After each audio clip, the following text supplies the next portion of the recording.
आज दिन निकलते ही 50 करोड़ की डकैती को अंजाम दे दिया गया। डकैती डालने के साथ साथ बदमाशों ने परिवार के 4 लोगों को अगवा कर लिया है।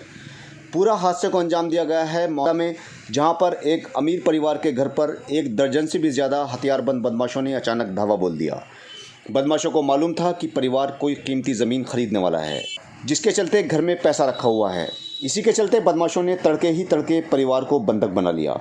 परिवारजनों का कहना है कि बदमाशों ने दरवाजे की बेल बजाई। जैसे ही दरवाज़ा खोला गया, बदमाश धड़धड़ाते हुए घर में दाखिल हो गए और तमंचे निकाल लिए। बदमाशों ने घर वालों को आतंकित करके तिजोरियों की चाबियां मांगी। आनाकानी करने पर उन्होंने कई लोगों के साथ मारपीट भी की। मजबूर होकर परिवार ने बदमाशों को घर की चाबियां दे दी। बदमाशों ने पूरे घर को छान मारा और घर में रखे हुए सोने चांदी के जेवरों के साथ साथ 50 करोड़ रुपए का कैश भी अपने साथ ले गए। जाते जाते बदमाशों ने घर के 4 लोगों को अगवा कर लिया और अपने साथ ले गए। दोस्तों, जिस तरह से आप इस खबर को गौर से सुन रहे थे, आपके दिमाग में साएं साएं की आंधियाँ सी चलनी शुरू हो गई होंगी। कुछ ऐसा ही हुआ था मेरे साथ भी जब मुझे इस बात की खबर मिली।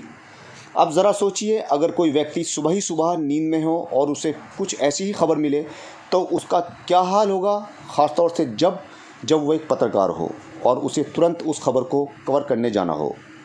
आज कुछ ऐसा ही हुआ मेरे साथ भी, लेकिन मैं इस बात को बिल्कुल भूल चुका था कि आज 1 अप्रैल है और इस दिन लोग एक दूसरे को बेवकूफ़ बनाते हैं।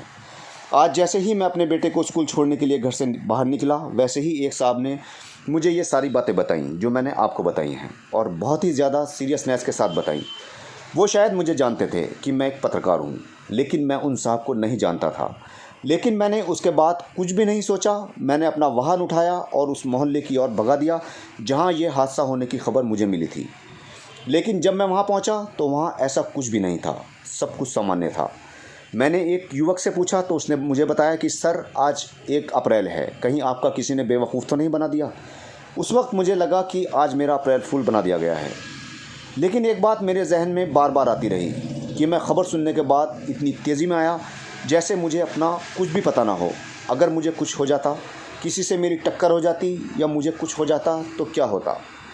पता नहीं किसने ये अप्रैल फूल बनाने का रिवाज शुरू किया होगा। कितना बड़ा शैतान होगा वो इंसान जिसने लोगों को झूठ बोलने की सलाहियत इतनी आसानी के साथ मुहैया करवा दी। दोस्तों, इसलिए मैंने इस स्क्रीन को काला कर रखा है, क्योंकि मैं आपको ये बताना चाहता हूँ कि झूठ का नतीजा सिर्फ़ और सिर्फ काला ही होता है। इसलिए चाहे अप्रैल फूल वाला झूठ हो या और दिनों वाला झूठ, झूठ सिर्फ़ और सिर्फ झूठ होता है। इसका इस्तेमाल न किया करें।